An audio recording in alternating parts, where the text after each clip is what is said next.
로마서 5장 말씀을 통해서 하나님의 말씀을 같이 함께 나누겠습니다.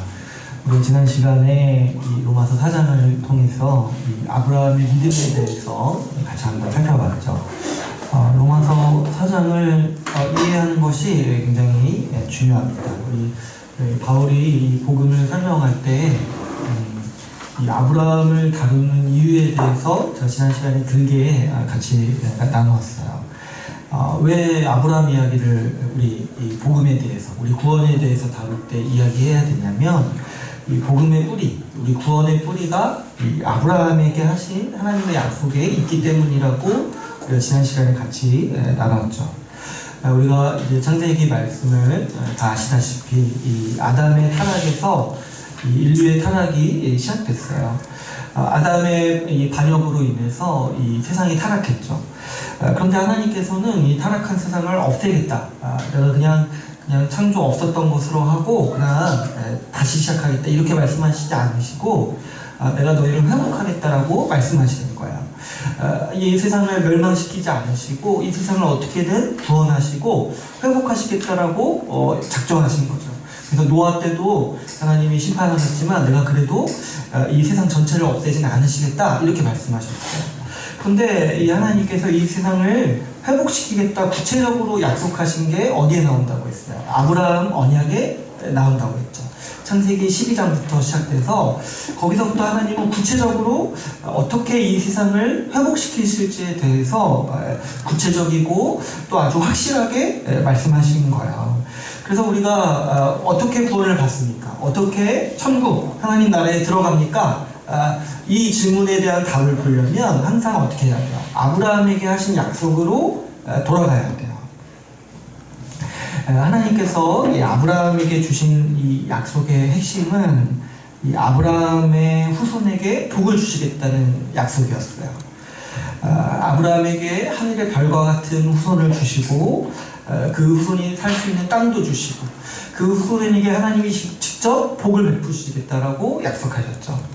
이 약속을 바꿔서 말하면 하나님은 아브라함의 후손을 하나님 나라의 백성으로 삼으시겠다라는 뜻인 거예요. 그래서 하나님께서 아담에게 이 세상을 주시고 이 세상을 다스리고 정복하라고 말씀하셨듯이 이제 회복시키는 하나님 나라, 완성하시는 하나님 나라에서는 아브라함의 후손들에게 내가 너에게 이 세상을 주겠다라고 약속하시는 거예요.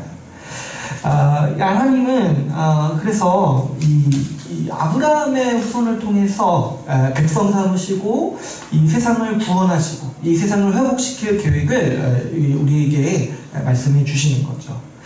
우리가 특별히 지난주에 로마서 4장 13절을 같이 봤는데요. 13절에 이렇게 돼 있다고 했어요. 아브라함이나 그 후손에게 세상의 상속자가 되리라고 하신 언약이라고 되어 있어요. 그러니까 아브라함에게 하나님이 주신 약속을 한 문장으로 줄인 게 지금 이제 로마서 4장 13절이에요. 아브라함의 후손에게 세상을 상속물로서 주시겠다는 거예요. 근데 이 구절에는 많은 의미가 담겨 있다고 했어요. 우리를 이 아브라함의 후손을 상속자로 삼으신다는 거는 바꿔 말하면 뭐예요? 이 아브라함의 후손을 하나님의 자녀로 만드시겠다는 거잖아요. 그래서 이 세상을 상속물로 주시겠다 이 약속을 하시는 거죠. 그러니까 누가 구원을 받느냐? 우리가 이제 흔히 하는 얘기로 누가 천국 가느냐? 이거를 보다 정확하게, 보다 성경적인 언어로 바꿔 말하면 누가 아브라함의 자손이 되는가 하는 문제인 거예요. 하나님은 아브라함 자손을 천국 가게 해주시겠다. 바꿔 말하면 하나님 나라를 주시겠다 이렇게 말씀하실 거예요. 그러니까 우리가 구원받으려면 어떻게 해야 돼요? 아브라함의 후손이 돼야 돼요. 우리 조상이 저기 김씨, 이렇게 이씨, 박씨가 아니라 아브라함 씨가 돼야지, 아브라함 성이 아신지 잘 모르겠어요. 아무튼, 이 아브라함이 우리 조상이 돼야지 우리가 구원받을 수 있다는 거야. 근데 이제 여기서부터 이제 이 유대인들과 이방인들의 논쟁이 시작되는 거예요. 유대인들은 어떻게 생각을 했냐면, 아브라함의 후손은 혈통적으로 유대인이어야 된다. 그리고 할례를 받고 율법을 지켜야지만 아브라함의 후손으로 인정받을 수 있다라고 주장했던 거예요. 근데 사도 바울은 어떻게 얘기하는 거예요? 그런 거 아니다. 그런 게 아니라 아브라함과 같은 믿음을 가진 사람이 아브라함의 자손이 된다. 이렇게 이제 주장을 하고 있는 거죠. 그리고 이게 복음이라는 거예요. 만약에 아브라함의 혈통, 그리고 할례, 율법으로만 구원받게 되면은 사실 우리 이방인들은 구원받을 수 있는 방법이 없어요. 그런데 사도 바울이 지금 주장하는 게 뭐예요? 하나님은 원래부터 많은 민족의 조상이 되려고 아브라함을 세우셨다. 그랬을 때 원래 하나님의 목적이 뭐였어요? 아브라함과 같은 믿음을 가진 자를 아브라함의 후손으로 삼으시겠다라고 하나님은 작정하신 거라고 지금 이제 로마서 4장에서 이 사도 바울이 설명을 하고 있는 거예요. 근데 이제 그래서 우리에게 중요한 게 뭐냐면 아브라함과 같은 믿음이 뭐냐는 거예요. 아브라함과 같은 믿음을 가진 자가 아브라함의 후손이 된다고 했잖아요. 그러니까 우리가 흔히 예수 믿는다고 했을 때 그 믿음이 아브라함과 같은 믿음이어야 된다는 거예요. 그랬을 때 이제 사도 바울은 4장에서 이 아브라함의 믿음이 무엇인지에 대해서 어떤 모습인지에 대해서 세 가지로 설명을 한다고 했어요. 첫 번째는 뭐라고 했죠? 첫 번째는 이 하나님이 어떤 분이신지 아는 믿음이라고 했어요. 그래서 하나님이 어떤 분이시냐 했을 때 아브라함은 하나님이 창조주이시고 그래서 없는 것을 있는 것으로 부르시는 거예요. 지금 아브라함에게 자녀가 없지만 하나님께는 있는 거나 마찬가지라는 거예요. 왜냐? 그분이 창조주시고 그뿐만 아니라 그분이 세상을 그분의 능력으로 다스리는 분이시기 때문에 그래서 아브라함은 이 하나님을 믿었다라고 얘기하고 있죠.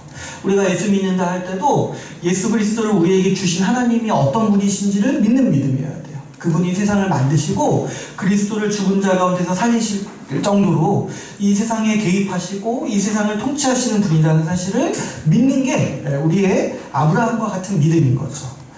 두 번째로 이게 진짜 중요하다고 했어요. 뭐냐니까 하나님의 약속이 무엇인 줄 아는 믿음이라고 했어요. 아브라함은요 하나님의 약속이 뭔지를 이해했어요. 그래서 그 아브라함의 삶을 보면은 사실 굉장히 하나님의 약속이 자신의 인생과 상관이 없어요. 왜냐하면 하나님의 약속이 뭐예요? 아브라함의 후손에게 복 주시겠다는 거예요. 그래서 자신은 그냥 그대로 살아요. 자기는 땅 없는 채로 그대로 살아요. 그래서 죽을 때 자기 묘자리 하나 얻은 게 그 사람의 전부예요. 그러니까 평생 유목민 생활을 하면서 살았어요. 그러니까 사실 아브라함의 인생은 굉장히 고난의 인생이었죠. 굉장히 고난의 인생이었고 그 인생에 얻은 게 거의 없어요. 그래서 이제 사실 아브라함이 복의 근원이 된다 했을 때 아브라함 그 인생 자체는 우리가 말하는 어떤 세상의 복을 얻은 거는 거의 없다고 볼 수 있어요. 근데 이제 복의 근원이니까 뭐예요? 우리가 아브라함의 자손이 돼야지 구원받는 거잖아요. 그러니까 복을 받는 거잖아요. 그래서 아브라함이 복의 근원인 건 맞죠. 근데 이 아브라함은 어떻게 그렇게 고난을 견뎠을까? 어떻게 그렇게 그 어려운 정말 약속 받은 거는 이 세상 전체고 그리고 수많은 자손들인데 그 인생에는 사실 자손도 별로 없고 땅도 없었어요.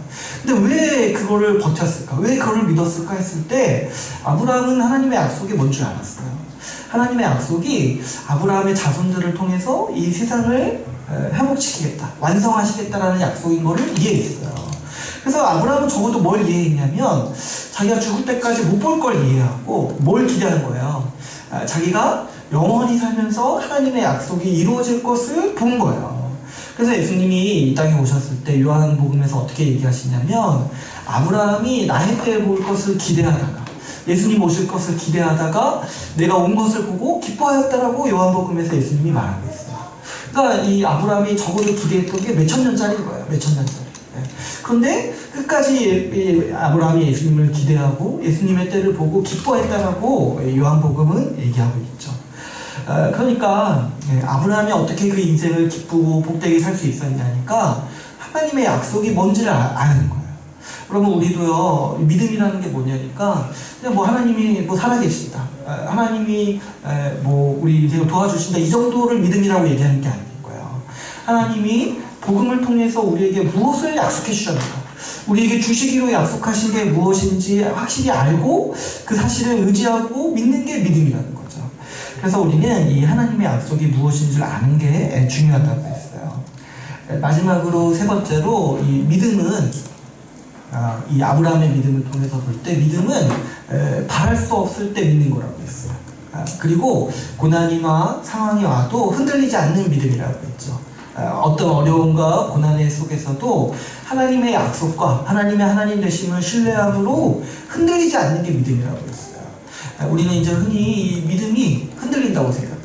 믿음이 굉장히 뭔가 약한 사람이 있다고 생각해요. 그래서 흔들린다고 생각해요.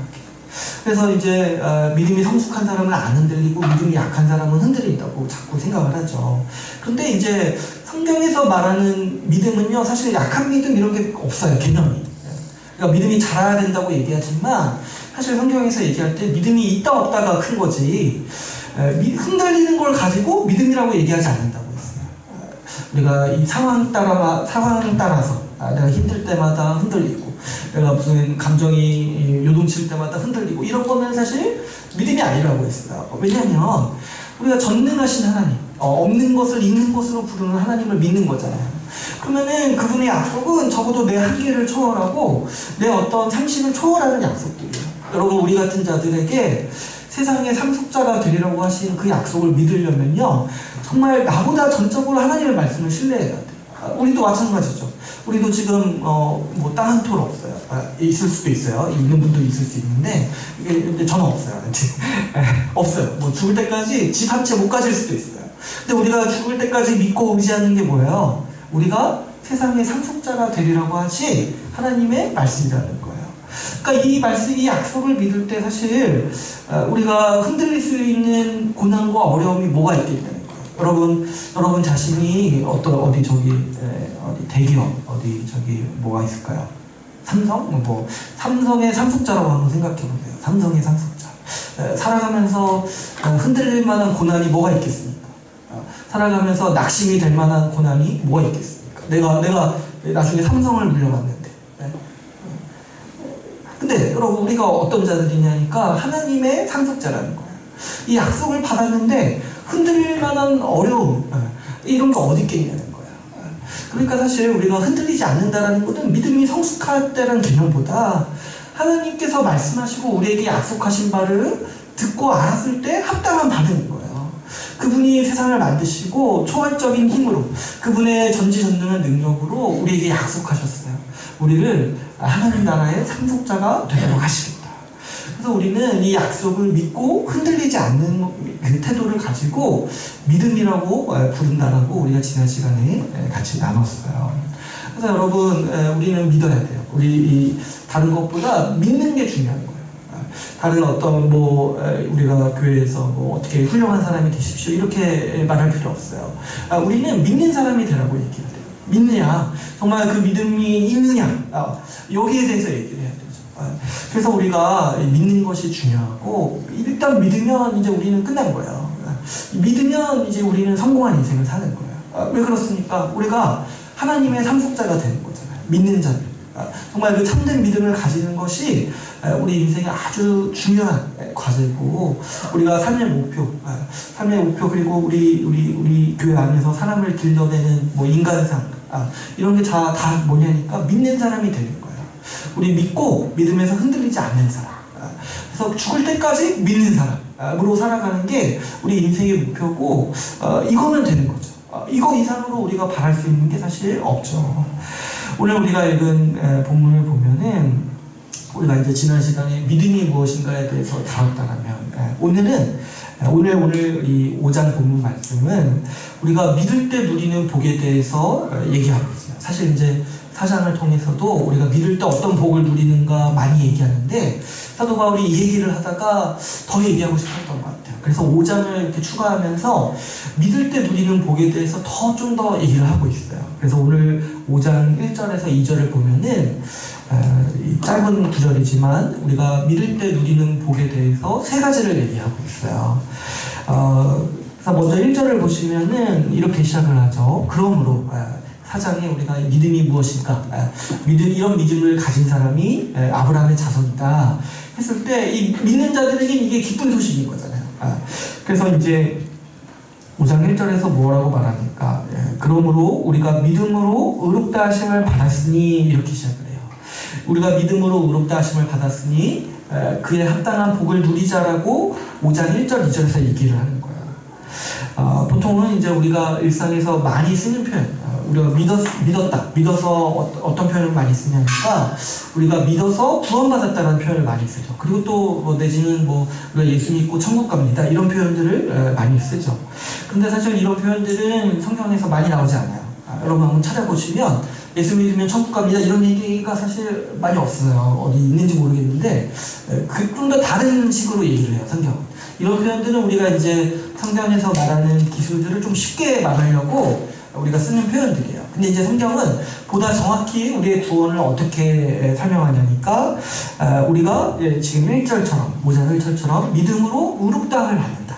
이게 이제 성경에서 더 많이 쓰는 표현인 거죠. 우리의 구원을 설명할 때. 또 4장에서는 어떻게 설명해요? 믿음으로 아브라함의 자손이 됐다. 이게 이제 성경에서 우리의 구원을 표현하는 방식이에요. 또 이제 더 나아가서 어떻게 표현해요? 세상의 상속자가 된다. 또 이제 5장에서는 믿음으로 우리가 하나님께서 주시는 복을 받는다 라고 이렇게 설명을 해요. 우리의 구원에 대해서 설명할 때. 그러니까 이 표현들이 우리의 구원을 설명하는 아주 정확한 성경적인 용어들이고 우리가 이 표현들을 더 좀 익숙해지고 더 많이 쓰면 좋겠죠. 1절에서 보시면 우리가 의롭다함을 받았다고 했어요. 믿음으로 의롭다함을 받았다. 이 바꿔 말하면 구원받았다는 말인데 또 바꿔 말하면 뭐예요?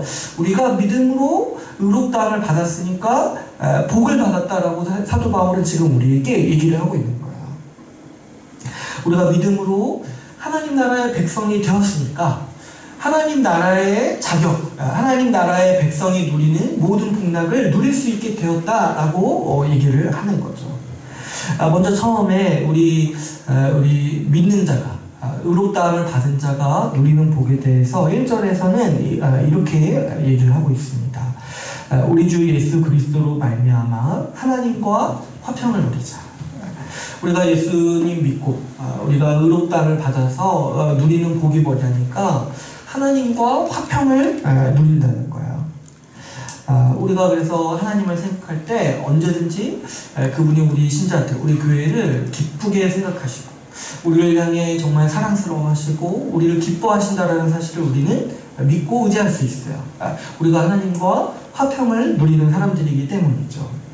근데 이제 원래는 그렇지 못했죠. 원래 우리가 로마서 1, 2장 살펴볼 때도 같이 나눴지만 원래는 우리가 이 죄인으로서 하나님 앞에 섭니다. 하나님은 우리의 중심을 아시는 분이실 뿐만 아니라 이 선과 악을 심판하시는 분이죠. 죄에 대해서 진노하시고 죄를 반드시 갚으시는 분이세요. 근데 우리가 그분 앞에 설 때 그래서 항상 두려워할 수밖에 없고 우리가 그분을 생각할 때마다 사실은 무서워할 수밖에 없어요. 그래서 우리가 이 구약이나 이 성경을 보게 되면은 하나님을 대면한 사람들은 다 무엇을 걱정해요? 내가 죽게 되고 내가 심판받을 것에 대해서 두려워하면서 떨죠. 그래서 예수님을 만난 사람도 그렇고 하나님을 만난 사람도 아주 정직한 반응이 뭐냐니까 나를 제발 떠나달라는 거예요. 주님이 나랑 같이 있으면 내가 못 버티는 거예요. 내가 죽을 것 같은 거예요. 이 무서운 분, 내 중심을 아시고 나를 다 아시는 분 앞에 도저히 설 수가 없는 거예요. 그래서 주님이 사실 하나님은 우리에게 굉장히 두려운 분인 거죠. 우리도 마찬가지로 우리는 우리 죄에 대한 하나님의 진노를 두려워하면서 평생 두려움에 두려운 마음으로 하나님을 대하며 살아가야 했던 사람들이죠. 그런데 우리에게 있는 기쁜 소식이 뭐냐니까 예수 그리스도께서 우리를 대신한 화목제물이 되셨다는 거예요. 그분이 우리 죄에 대한 모든 형벌을 대신 다 받으셨다는 거죠. 그래서 예수 믿는 우리와 하나님 사이에 진노가 없는 거예요. 하나님이 우리를 향해서 진노하시지 않으시는 거예요. 왜 그렇습니까? 예수 그리스도께서 우리를 대신해서 하나님의 모든 진노를 다 받으시고 우리 죄에 대한 형벌을 예수 그리스도가 모두 다 받으셨기 때문이죠. 그래서 우리에게는 하나님의 진노도 없고 하나님의 심판도 없고 하나님의 형벌도 없어요. 제가 이제 요즘에 요한계시록 공부하는데 이 요한계시록에 보면 이제 무서운 이야기들이 많이 나오잖아요. 심판에 대한 얘기들이 많이 나오잖아요. 그래서 뭐 신천지나 이런 사람들이 그 심판이 이제 우리가 다 당할 거라고 얘기를 해요. 근데 말씀을 자세히 보면은 그 심판들이 예수 믿는 자들에게 내리는 심판이 아니에요. 이 교회는 구원받고 심판에서 제외되는 사람들이에요. 하나님은 교회를 향해서 심판하지 않으세요. 왜 그렇습니까? 예수 그리스도가 대신 심판받게 하신 게 우리가 믿는 이 복음의 온전한 소식인 거죠. 그래서 우리는 하나님의 진노도 없고, 하나님의 심판도 없고, 하나님의 형벌도 없어요. 죄에 대한 형벌이 없어요. 그래서 우리는 어떻습니까? 우리는 하나님과 화평을 누리는 사람들이죠. 그래서 우리가 하나님을 생각할 때면 그분이 언제든지 우리를 사랑하시고 우리를 기뻐하신다는 사실을 우리는 알 수가 있습니다. 그런데 이제 문제는 뭐냐니까, 이 문제는 교회 안에 있는 몇몇 분들은 하나님이 자기를 좀 싫어한다고 생각을 해요. 하나님은 살아계시다, 하나님께서 예수 그리스도를 우리에게 주셨다, 이거를 다 알고 고백하면서도 정작 자신에 대해서 생각해 볼 때 하나님은 나에 대해서 별로 탐탁치 않으신다고 생각을 하는 거예요.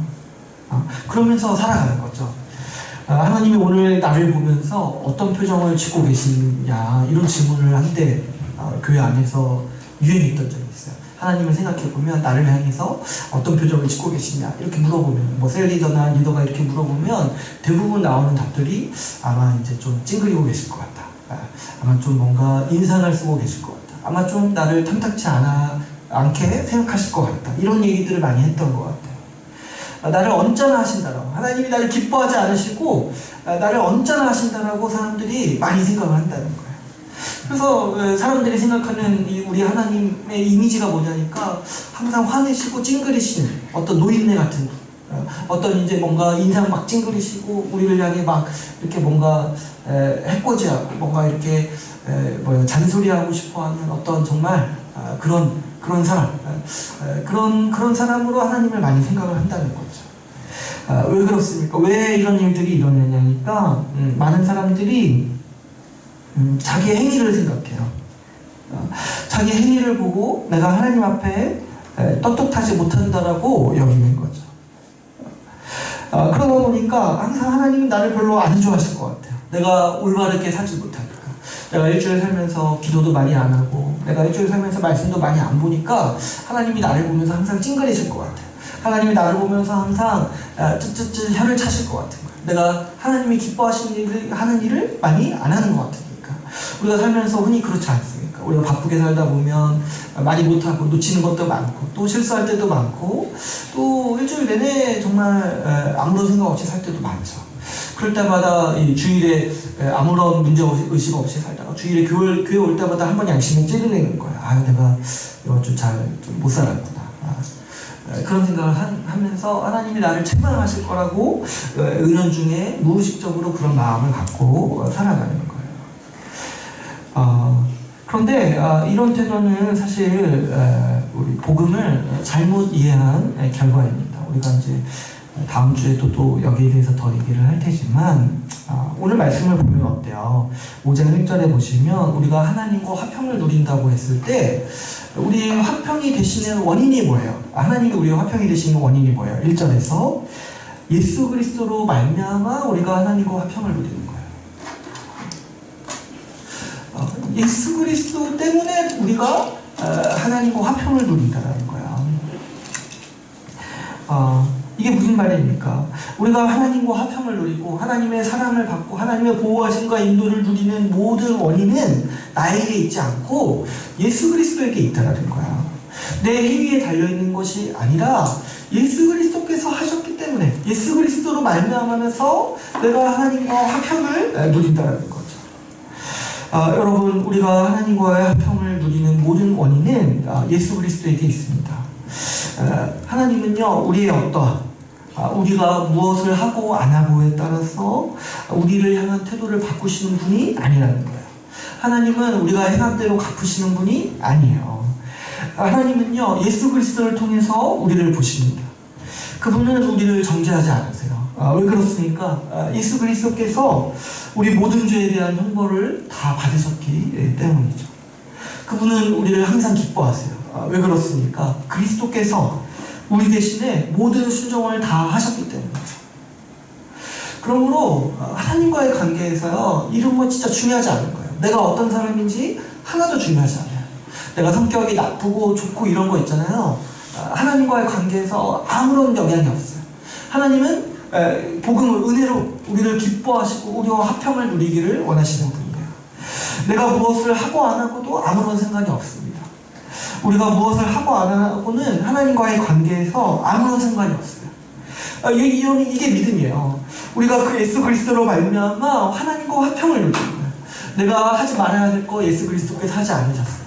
내가 해야 될 거 예수 그리스도께서 내 대신에 다 하셨어요. 그래서 나는 어때요? 나는 하나님과 아무것도 안 해도, 내가 무엇을 안 해도 하나님과 화평을 누린다는 게 우리 복음이, 우리 예수 그리스도의 십자가 복음이 우리에게 주는 복된 소식이라는 거죠. 그래서 우리는 하나님을 생각할 때 그분이 우리를 향해서 항상 기뻐하시는 모습을 우리는 기대할 수가 있는 것이죠.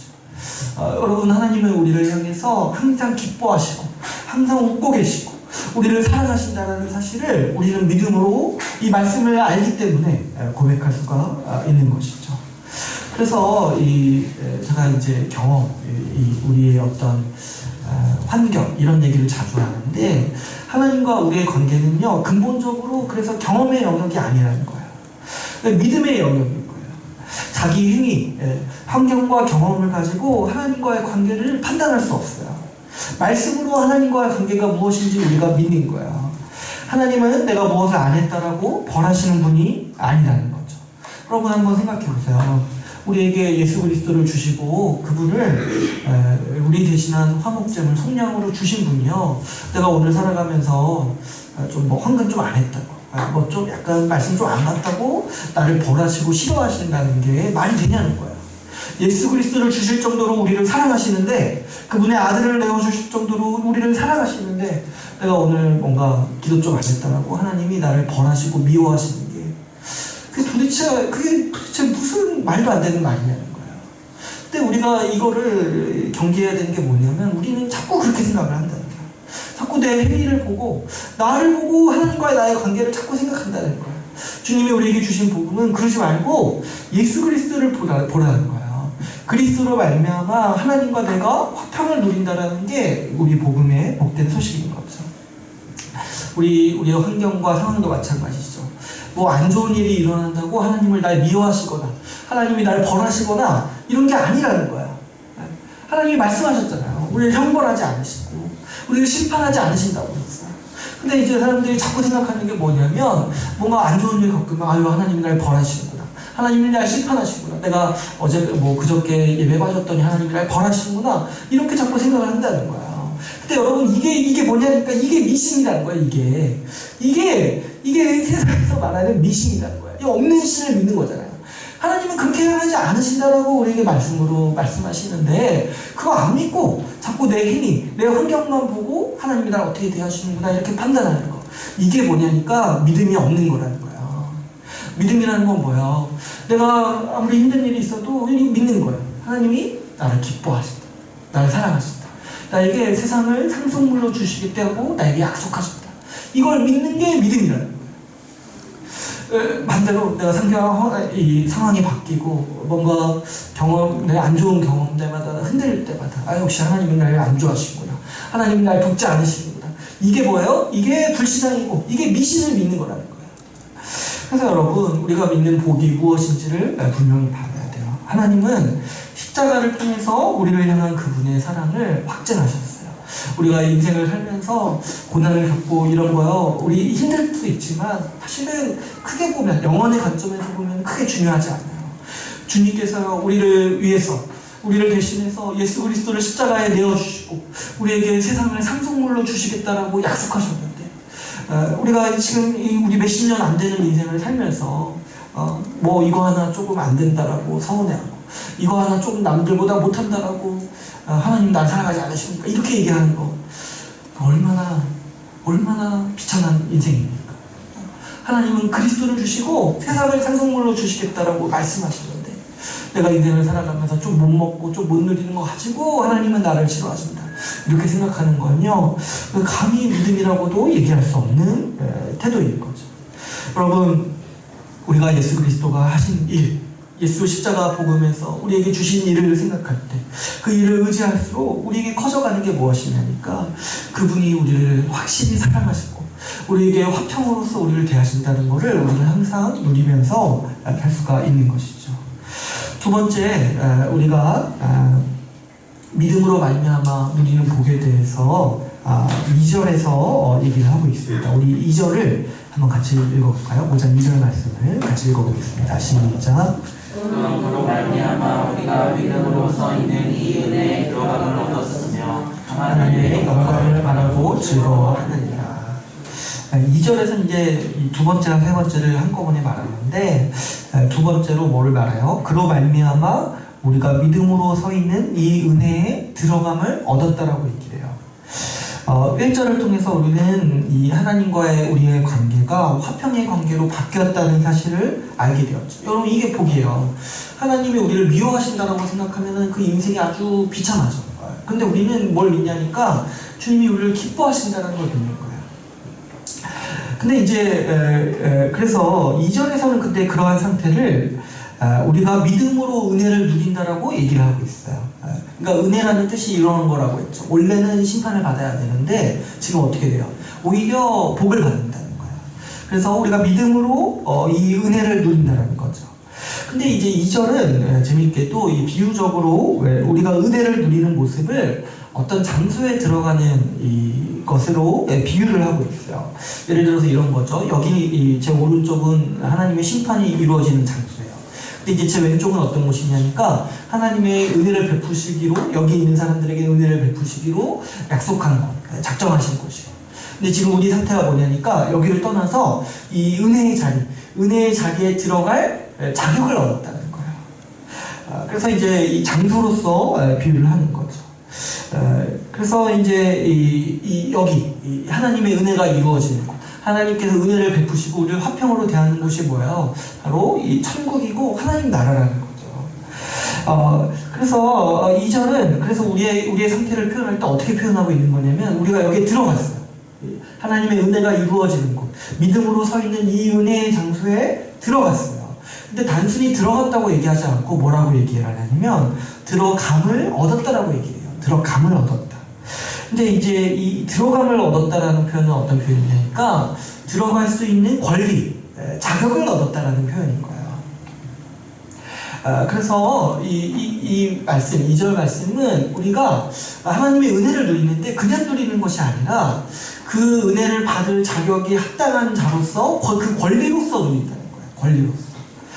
여러분, 우리가 이 1절에서는 하나님의 복을 그냥 누리는 자인데, 은혜는 사실 우리에게 불안할 수가 있어요. 왜 그러냐면 내 힘에 따라서 주어지는 게 아니기 때문에 은혜가 주어질 때 뭔가 내가 이걸 받아도 되는지 헷갈리고, 또 내가 혹시 여기서 끊어질 수 있지 않을지 이런 걸 걱정하게 되는 거예요.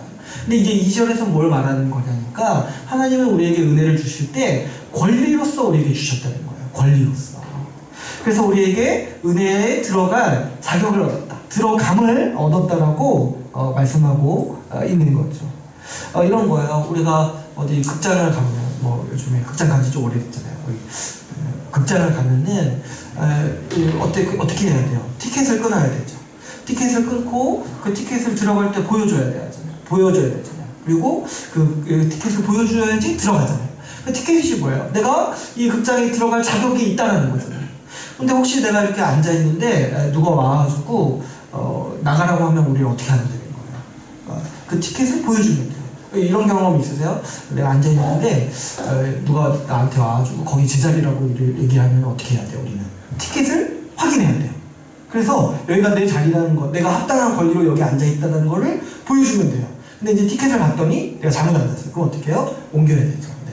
근데 이제 뭐예요? 티켓은 뭐예요? 우리에게 이 자격이 있다는 거잖아요. 마찬가지로 하나님은 우리가 하나님의 은혜를 받아서 누릴 수 있는 자격으로서 우리에게 은혜를 주신다는 거예요.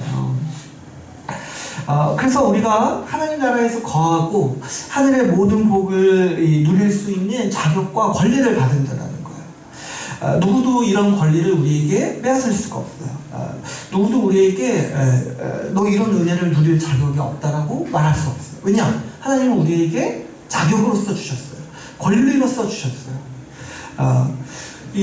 누가 우리한테 와서 넌 자격 없어, 너는 이런 은혜를 받을 사람이 아니야 라고 얘기할 때 우리는 당당하게 아니다, 우리에겐 권리가 있다라고 얘기할 수 있어요. 왜 그렇습니까? 우리는 예수 그리스도라는 티켓이 있기 때문이죠. 이 사단은요 계속 우리한테 속삭일 수 있어요. 너까지 무슨 하나님의 사랑을 받을 수 있냐? 내가 네 일을 아는데, 네가 아무도 없는 그 밤에 뭘 하는지 내가 아는데 너까지 무슨 하나님의 상속자냐? 이렇게 사단은 우리에게 속삭일 수 있어요. 근데 우리는 그때마다 어떤 권리를 주장할 수 있어요? 예수 그리스도를 제시할 수 있다는 거예요. 예수 그리스도를 사단에게 보여주면서, 맞아, 나는 그럴 사람이 아닌데 나는 권리가 있는 사람이야. 예수 그리스도라는 그분이 내 권리고 내 믿음의 보증으로서 하나님이 주신 선물이야 라고 우리는 은혜를 누릴 자격을 얻었다라고 주장할 수 있는 사람들이에요. 성경에서 이 우리의 권리를 설명할 때, 이 다른 방식으로 설명할 때 자주 쓰는 게 뭐냐면 우리가 하나님의 자녀가 되었다라고 얘기해요. 여러분, 우리가 이제 하나님의 자녀라고 흔히 얘기하잖아요. 근데 이제 우리가 하나님의 자녀가 되었다는 거는 그분과 우리가 친밀해졌다는 뜻이기도 하지만, 그보다 성경에서 더 많이 강조하는 게 뭐냐면 우리의 법적인 지위를 얘기하는 거예요. 우리가 하나님의 자녀가 되었다는 거는 그분 법으로서, 하나님의 법으로서 그분의 주시는 모든 복을 합당하게 누리는 자격을 얻었다. 그 지위에 올랐다는 것을 표현하는 거예요. 우리가 왜 하나님께서 베푸시는 복을 값없이 은혜로 누릴 수 있습니까? 왜냐하면 우리는 하나님의 자녀로서 자격이 있기 때문이죠. 우리가 복음을 잘못 이해했을 때 사람들이 자꾸 어떻게 생각하냐면 내가 무엇을 해야지 하나님이 나에게 복 주신다고 생각해요. 내가 기도를 열심히 해야지, 하루에 5시간씩 해야지 하나님이 나한테 복 주신다고 생각해요. 내가 성경을 내 나이만큼 읽어야지, 하나님이 그래야지 나한테 복 주신다고 생각해요. 물론 이제 우리가 기도 많이 하고 성경을 읽을수록 복을 더 많이 누리니까 그런 측면이 좀 있을 수 있다고 할 수 있어요. 근데 이제 근본적으로 하나님께서 우리에게 복 주시는 게 내가 무엇을 잘해서 주시는 경우는 한 번도 없다는 거예요. 하나님은 우리에게 권리로서 믿을 때 다 복을 주신다는 거예요. 하나님은 우리에게 그 권리를 주시는 거예요. 그 아주 대표적인 표현이 우리를 자녀로서 입양하셨다는 거예요. 우리가 하나님의 자녀로서 우리는 무엇을 하지 않아도 우리는 하나님이 주시는 모든 복을 당연한 권리로서 누린다는 거예요. 여러분, 이렇게 이 자녀한테 아무리 잘해줘도 자녀가 그거를 그렇게 막 고마워하지 않아요. 왜 그렇습니까? 당연하다고 생각해요. 부모님이 나한테 뭐 주시는 걸 당연하다고 생각해요. 오히려 안 주면 이상하다고 생각하죠. 왜냐하면 자녀로서의 법적인 권위, 법적인 권리, 법적인 이 위치를 누리고 있기 때문이죠. 여러분, 하나님이 우리를 대하실 때 자녀로서의 이 법적인 지위를 주시는 거예요. 그래서 그분이 주시는 모든 복을 권리로서 마땅히 누리게 하시는 게 하나님께서 우리에게 주시는 복이라는 거죠. 예수님도 우리에게 오셔서 가르치실 때, 기도를 가르치실 때 처음에 뭘 가르치셨냐니까 하나님의 아버지라고 부르라고 가르치셨어요. 왜 그래요? 예수 그리스도의 사역으로 인해서 우리에게 생기는 변화가 뭐냐면 우리가 하나님을 아버지라고 부를 수 있는 자가 된다는 거예요. 그러니까 이게 단순히 하나님의 아버지처럼 친밀하게 대할 수 있다는 뜻이 아니라 법적으로서 우리의 신분이 하나님의 자녀로서 바뀐다는 거죠. 그래서 우리는 어떤 인생, 어떤 삶의 국면에 있든지 간에 우리가 살아갈 때 하나님께서 누리는 모든 복, 하나님께서 주시는 모든 복을 우리의 당연한 권리로서 주장할 수 있는 사람들이라는 거죠. 사실 이 측면에 가장 우리가 하나님의 주시는 복을 당연한 권리로서 누리는 이 모습이 가장 이제 극적으로 나타나는 게 사실 기도예요. 예수님이 가르쳐 주신 기도. 예수님은 우리에게 뭐라고 말씀하셨냐면 구하라고 말씀하셨어요. 구하라. 사실 기도에는 구하는 측면만 있는 것이 아닌데 예수님이 우리에게 가르쳐 주실 때 하나님을 아버지라고 부르면서 구하라고 얘기하셨어요. 그러면 하나님께서 들으신다는 거예요. 왜 그러냐니까 하나님이 우리에게 아버지로서 우리를 대하시기로 작정하셨고 너희가 우리의 신분이 지금 어떤지 아는 거야. 이 자녀된 신분이라는 거예요. 여러분, 우리 자녀가요 구하잖아요. 자주 뭘 해달라고 자꾸 구하잖아요. 그게 자녀로서의 자연스러운 모습이고 자녀로서의 이 합당한 모습인 거잖아요. 만약에 우리 자녀들이 어린아이가 부모에게 뭘 구하기 위해서 아침에 일어나서 뭐 구두를 닦고 뭐 빨래를 하고 이러고 있으면 진짜 이상한 사람일 거잖아요. 이상한 부모인 거잖아요.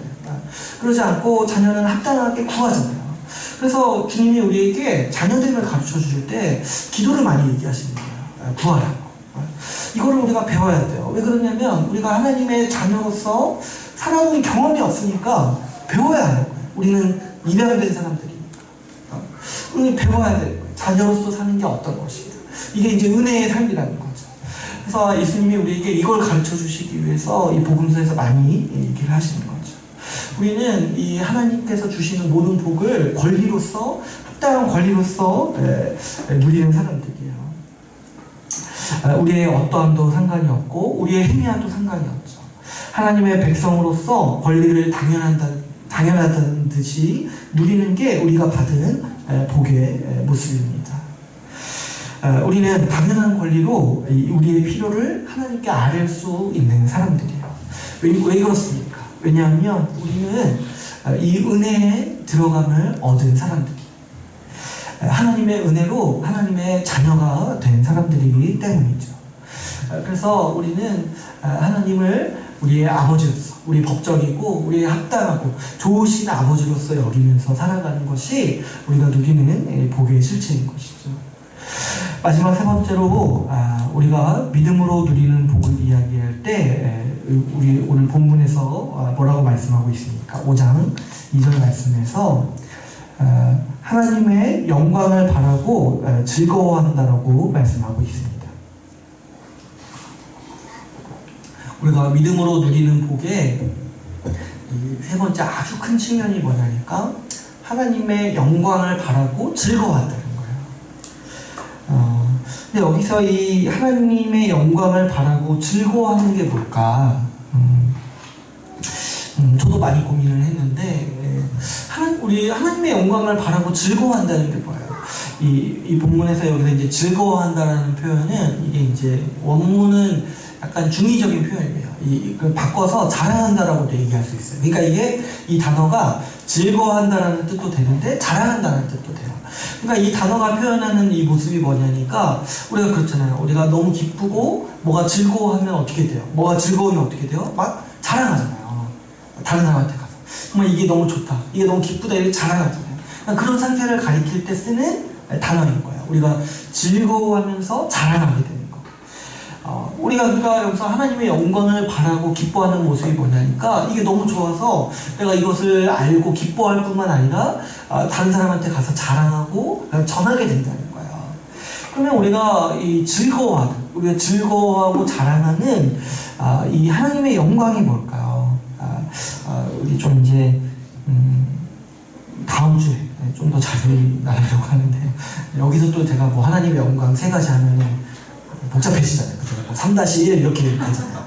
너무 복잡해지는 것 같아서 다음 주에 하나님의 영광 세 가지 같이 또 나누려고 하는데 근데 이제 하나님의 영광을 이제 뭐 하나님의 영광이 뭔가 우리가 바라고 즐거워하는 하나님의 영광이 뭔가 우리 한마디로 얘기하면 하나님이 하신 일을 통해서 알게 되는 그분의 형상인 거예요.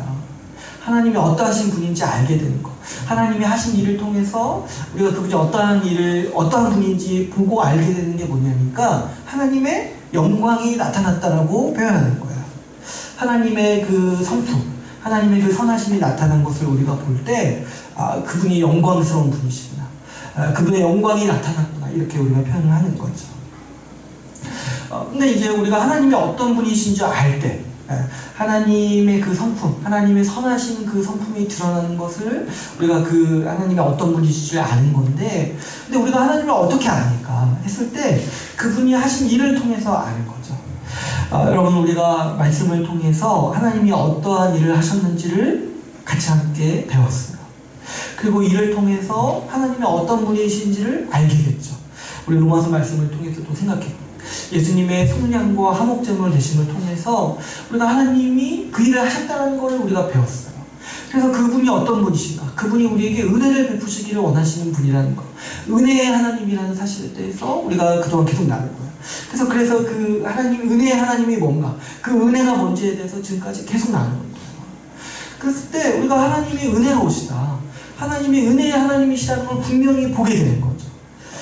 또 우리가 십자가에서 나타난 이 하나님의 의를 나눴어요. 하나님께서 십자가에서 실제로 하신 일이 그분의 공의를 세우시는 일이라는 것을 우리가 같이 나눴어요.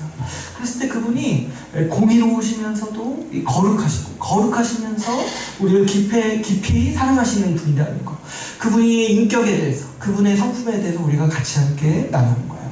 이런 것들이 우리가 하나님의 영광을 보는 거죠.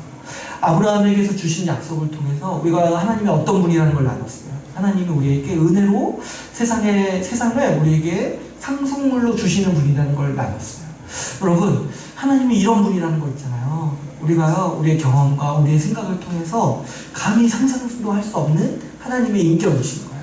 그랬을 때 이게 정말 하나님의 영광이라는 거죠. 하나님이 은혜의 하나님이고, 하나님이 이 거룩한 사랑의 하나님이고, 하나님이 우리에게 이 세상을 상속물로 주시는 하나님이라는 거, 이 사실을 할 때 우리가 하나님이 영광스러우신 분이구나, 하나님이 이토록 좋으신 분이라는 걸 우리가 보면서 알 수가 있게 되는 거죠. 이렇게 좋은 하나님을 생각할 때 우리가 우리 인생이 기쁘고 자랑스러운 거예요. 하나님이 이렇게 좋으신 분이구나. 제가 이 복음을 알면 알아갈수록 기쁨이 있었어요. 뭐냐니까 처음엔 잘 몰라서 긴가민가 했는데 복음을 알면 알수록 확신하게 되는 게 뭐냐면 하나님이 우리를 상속자로 삼으셨다는 거예요. 세상을 주시기로 작정하셨다는 거예요. 근데 저는 처음에 그 부분을 좀 잘 이해를 못했어요. 그래서 그냥 예수 믿고 내가 죽으면 천국 가는구나, 이 정도인 줄 알았는데, 근데 이제 주님이 주신 약속을 생각해 보니까 세상의 주님은 나에게 이 세상의 상속자로 날 삼으셨다는 거예요. 나를 왕과 같은 지위를 주시기로 약속하셨다는 거예요. 이걸 알아갈 때 주님이 정말 내가 상상도 하지 못할 정도로 좋으신 분이구나, 주님이 나에게 상상도 하지 못할 정도로 큰 은혜를 주셨구나. 그래서 기뻐하고 이 기쁜 이 좋으신 하나님을 자랑하게 되고, 또 한 가지 생기는 소망이 뭐예요? 사람들도 좀 이렇게 좋으신 분을 좀 알았으면 좋겠다라는 소망이 생기는 거예요. 좀 안타깝지 않습니까? 제가 이 은혜의 하나님, 공의와 사랑의 하나님, 그리고 우리에게 이 세상을 약속해 주신 아버지 되시는 하나님, 이렇게 제가 몇 주간 걸쳐서 나눴는데 안타깝지 않습니다. 사람들이 하나님을 모르는 게 너무 안타깝지 않습니다. 이렇게 좋으시고 우리에게 은혜를 베푸시겠다고 말씀하신 그 하나님을 조금이라도 더 다른 사람이 알기를 바라는 게 우리 당연한 우리 신자들의 마음인 거죠. 믿음이 있는 신자에게요, 가장 큰 기쁨이자 특권은 우리 하나님의 영광을 아는 거예요. 하나님이 어떤 분인 줄 알고 그 좋으신 하나님의 그 하나님을 알아서 그 하나님을 기뻐하고 그 하나님을 생각할 때마다 감사하고 찬양하게 되는 게 우리 신자가 누리는 복인 거죠. 하나님이 어떤 분이신 줄 알고 그분이 우리를 어떻게 대하시는 줄 아는 것, 하나님이 우리 미래에 무엇을 약속해 주시는지 아는 거 있잖아요. 이게 우리 신자가 누리는 아주 복의 근원인 거죠. 만약 우리에게 믿음이 없다면 우리는 하나님을 오해합니다. 하나님을 오해할 때 우리 인생은 끔찍해요. 여러분, 하나님이 나를 버리셨다, 하나님이 나를 미워하신다, 하나님은 나에게 아무것도 주시지 않으신다, 이렇게 생각하면서 살아가는 인생을 한번 생각해 보세요. 그러면서 교회 다니는 인생을 한번 생각해 보세요. 얼마나 끔찍합니까? 정말 우리 그런 경우가 없어요. 그러나 우리가 복음을 믿을 때 우리가 분명하게 알게 되는 게 무엇이냐니까 우리는 하나님의 영광을 봅니다. 예수 그리스도 그 얼굴에 비춰진 하나님의 영광의 빛을 우리는 눈으로 보는 것처럼 직접 보게 되는 것이죠. 복음을 통해 나타난 이 하나님의 선하신 모습에 감격하고 즐거워하는 게 우리 신자가 누리는 복인 거죠. 그래서 여러분, 우리가 하나님의 영광을 생각하는 일이 우리의 기쁨이고 우리의 힘이 되는 거예요. 우리 인생을 살아갈 때 가끔 우울할 수 있어요. 좀 남들보다 좀 없고, 좀 이렇게 내가 생각한 대로 인생이 안 흘러갈 때 좀 우울할 수 있어요. 근데 그럴 때 하나님의 영광을 생각하는 거예요. 하나님이 어떤 분이시고 나를 어떻게 대하시는가, 내가 무엇을 약속받았는지 생각할 때 우리는 살아갈 힘을 얻고 오히려 기뻐하고 오히려 자랑하면서 살아가게 되는 것이죠. 이렇게 오늘 우리가 읽은 로마서 말씀은 우리가 믿음으로 누리는 복에 대해서 설명하고 있습니다. 1절에서 말씀하시다시피 우리가 그리스도를 믿음으로 의롭다함을 받았기 때문에 우리는 하늘에 속한 모든 복, 하나님이 주시는 모든 복을 다 누리는 사람들이에요. 바꿔 말하면 우리는 믿을 때 모든 복을 다 받는 사람들이라는 거예요. 여러분, 이 사실을 알고 이 사실을 이해하는 게 굉장히 중요합니다. 제가 보니까 우리 교회 안에 만연한 이 다른 복음의 모습이 있어요. 그게 뭐냐니까 이렇게 생각을 하는 거죠. 구원은 믿음으로 받은 거를 다 인정해요.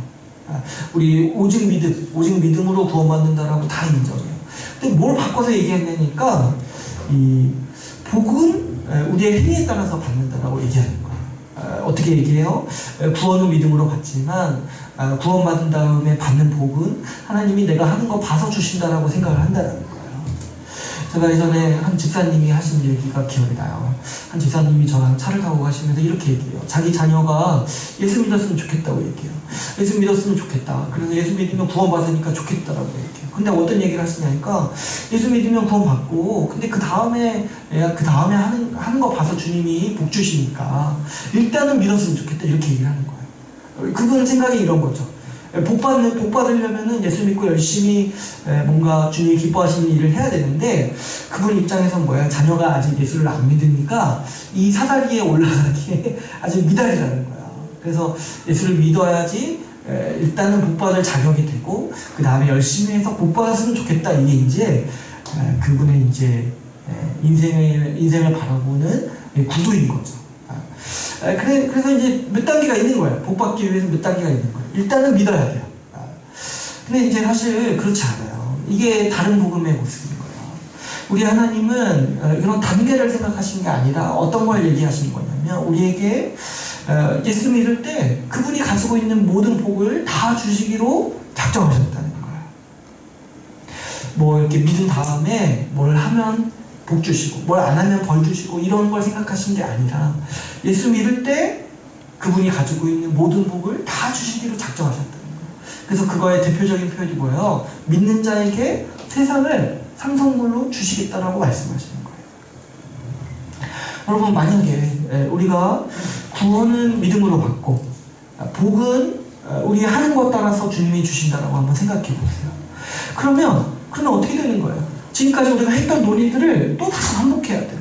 하나님은 은혜의 하나님으로 불릴 수 없어요. 왜 그렇습니까? 복을 구원은 믿음으로 주시는데 복은 우리 행위에 따라서 주시는데 하나님은 또 그 어떤 분이 되시는 거예요? 우리에게 은혜를 주시는 분이 아니라 우리의 행위에 따라 갚으시는, 우리에게 삭스를 주시는, 대가를 주시는 분으로 바뀌게 되는 거예요. 또 하나님은 약속을 지키실 수 없는 분이 되어버려요. 아브라함 후손에게 세상의 상속물로 주시겠다고 약속하시는데 그 뒤에 내가 너 하는 거 봐서 주겠다 이렇게 말을 바꾸는 분이 돼버린다는 거예요. 그러니까 우리 안에 율법주의는 없을 수 있어요. 그런데 이렇게 하나님의 행위에 따라서 우리에게 복을 주신다라고 얘기하는 거예요. 이게요 대표적인 우리 안에 들어온 율법주의고 다른 복음이라는 거죠. 교회를 다니면서도 사람들이 예수 그리스도를 예배하지 않는 중요한 이유가 여기에 있습니다. 예수님이요 믿음으로 구원은 주시는데 복은 안 주신다고 자꾸 생각을 하는 거예요. 예수 믿어서 우리가 구원은 받는데 복은 자꾸 내 행위에 따라서 받는다라고 생각을 하니까 그러니까 주님이 좀 섭섭한 거예요. 주님은 나를 구원을 해주시는데 뭔가 내 인생이 힘든데 별로 도와주지 않으시고 뭔가 내가 좀 잘해야지 뭔가 겨우겨우 해주시는 분으로 자꾸 생각을 하게 된다는 거죠. 그러니까 우리가 흔히 생각하는 예수님은 우리에게 반만 해주시는 분이에요. 반만. 좀 끝까지 다 주시는 게 아니라 반만. 구원은 주시는데 복은 안 주시는 분으로 자꾸 생각을 하는 거예요. 제가 이제 자주 비유로 드는 거 있잖아요. 밥 사준다고 했는데 따라갔더니 어떻게 얘기하는 거예요? 반은 네가 내라. 이렇게 얘기하는 사람 우리가 싫잖아요. 다시는 같이 안 갈 거 아니에요. 근데 우리가 마치 예수님을 그렇게 허황된 말을 하는 분으로 생각을 한다는 거죠. 보면은 사실은 이 천주교의 교리가 이런 구도를 가지고 있어요. 예수님은 반만 해주시고 나머지 반은 개인이 공로로 채워 넣어야 된다라고 성당, 천주교는 그렇게 얘기를 해요. 근데 보통 사람이 그 나머지 반도 공로를 채우기 어려우니까 자꾸 어떤 얘기를 하냐면 우리 가운데 이미 공로를 다 채운 성인들이 있다고 얘기해요. 근데 그 성인들은 공로가 남으니까 그 성인들을 의존하면은 그 성인들이 우리에게 공로를 나눠준다고 얘기해요. 그래서 우리는 다 완성할 수 있다, 이런 이제 교리를 가지고 있어요. 그래서 여러분, 우리가 성당을 가보면 성당은 성인들 얘기를 자주 해요. 그래서 우리가 우리가 아니죠. 그 사람들이 세례를 받을 때 자꾸 이 성인들의 이름을 주죠. 왜 그러냐니까 그 성인이 우리에게 줄 수 있는 공로가 있는 거예요. 예수님은 반밖에 안 주셔서 좀 야속한데 이 성인들은 우리에게 그 반을 채워주는 사람들이라는 거예요. 그래서 이제 이 천주교는 성인들을 좋아해요. 그래서 하는 기도들 이런 거 보면은 성인들을 향해서 자꾸 기도해요. 그래서 제가 요즘 이제 걸어 다니는데 저쪽에 어디 성당이 있더라고요. 근데 성당 앞에 뭐가 있냐니까 마리아상이 있어요. 마리아상. 근데 여러분 한번 생각해 보시면 재밌지 않습니까? 사실 성상을 세우는 것 자체도 우리는 좀 어색한데, 근데 성상을 세워도 하필 왜 예수님 성상이 아니라 마리아 성상입니까? 예수님은 싫거든요. 반만 해주시고 나머지 반은 안 해주시니까 싫거든요. 근데 이제 마리아 같은 성인은 어때요? 좋거든요. 나머지 부족한 걸 채워주니까. 그래서 사실 성당에서는 예수님을 잘 안 찾아요. 여러분 이제 TV에서나 보면 신부님이나 교황 나오잖아요. 근데 저도 한 번도 그런 경험이 없어요. 신부님이나 교황이 예수님 이야기하는 걸 저는 들어본 적이 없어요. 왜냐면 그 사람들 입장에서는 예수님은 진짜 너무 아무것도 아닌 분인 거야.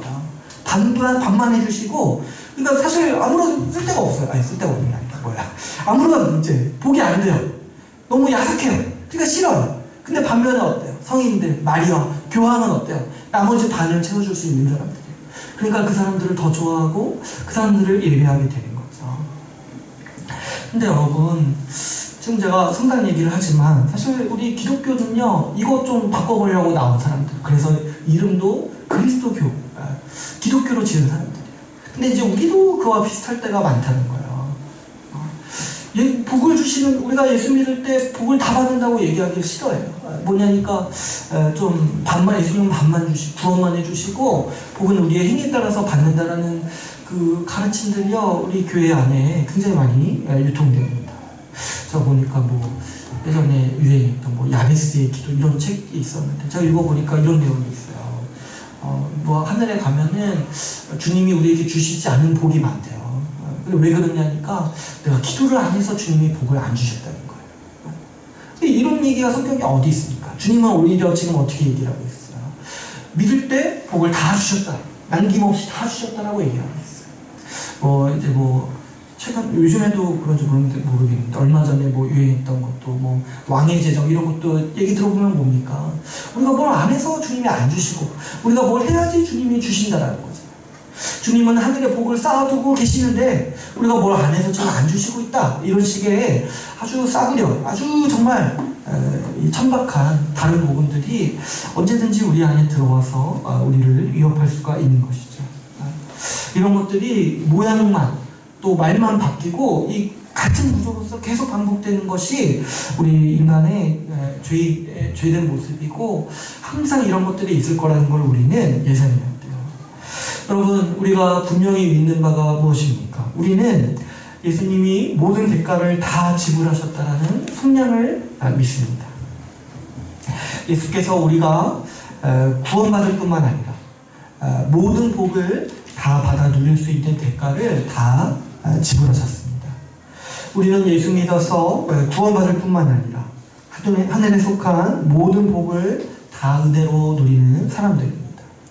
그러므로 여러분, 우리가 우리 자신의 인생을 볼 때 우리 믿음으로 우리 인생을 바라봐야 돼요. 우리는요, 우리 자신을 생각할 때 우리가 하나님께서 주시는 모든 복을 이미 다 받은 사람으로 우리 자신을 여기면서 살아가야 마땅합니다. 여러분, 우리는 믿음으로 모든 복을 누립니다. 이 복이요, 우린 경험에 속한 게 아니라고 했어요. 내가 어느 날 기분이 안 좋다고, 안 좋은 일을 겪었다고 해서 주님의 자녀가 되었다라는 법적인 사실이 변하지 않는다고 해요. 우리를 상속자로 삼으신 하늘의 뜻이 변하지 않는다고 했어요. 우리는 어떠한 상황에서도 이 믿음에서 흔들리지 않아야 합니다. 우리 자신을 생각할 때 우리가 어떤 일을 겪을지라도 어떠한 상황 가운데 있을지라도 우리 자신을 하늘의 모든 복을 받은 사람으로 자신을 여겨야 마땅한 것이죠. 우리가 얼마나 복된 자인지 오늘 말씀은 우리에게 확실히 말하고 있습니다. 우리는 하나님의 자녀로서 하나님 나라의 권리를 가진 사람으로서 그 나라의 모든 복을 권리로서 누리는 사람들이에요. 뿐만 아니라 우리는 미래에 하나님 나라를 상속으로 받기로 예정된 상속자들이에요. 여러분, 우리가 이 세상에서 어떤 노력을 다해도, 가진 노력을 다해도 절대로 도달할 수 없는 위치에 우리가 이미 있다는 사실을 믿고 바라보셔야 돼요. 세상에서는 이 성공의 기준이 어떤 차나 무슨 차를 타고 다닌다, 어떤 집을 살고 있나, 재산을 얼마나 가지고 있나로 평가를 하죠.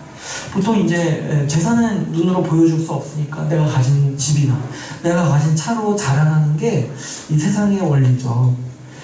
그래서 이제 요한일서에서 세상을 움직이는 이 세상 사조가 안목의 정욕이라고 해요. 눈에 보이는 것으로 내 성공을 자랑하는 거. 그런데 여러분, 우리는 어떠합니까? 우리는 어떤 사람들이에요? 우리는 아무것도 하지 않았어도 천지를 만드신 하나님 아버지의 자녀가 된 사람들이에요. 그리고 세상의 상속자가 된 사람들이죠. 이 세상을 하나님 나라로서 상속자로 받기로, 상속물로 받기로 예정되어 있는 사람들입니다. 그러니까 여러분, 우리야말로 세상 사람들이 말하는 금수저 아닙니까? 금수저. 사실 금수저라는 말도 부족하죠. 어떤 재벌의 상속자를 뭐라고 말합니까? 세상에서. 잘 모르지만. 우리 다이아몬드 이 정도 돼야 되잖아요. 그러니까 우리는 세상에서 감히 도달할 수 없는 위치에 아무것도 하지 않아도 이미 도달한 사람들이에요. 그래서 여러분, 믿는 자는 어떤 사람들입니까? 믿는 자는 이미 성공한 사람들이에요. 도저히 세상에서 그 인간의 노력으로 도달할 수 없는 성공을 이루는 사람들이죠. 그러므로 우리는 성공하기 위해서 살지 않는 사람들이에요. 우리가 주님이 우리에게 약속하신 것보다 하찮은 것을 위해서 결코 살지 않아요. 여러분, 이미 성공한 사람들이 어떻게 사는지 한번 보세요.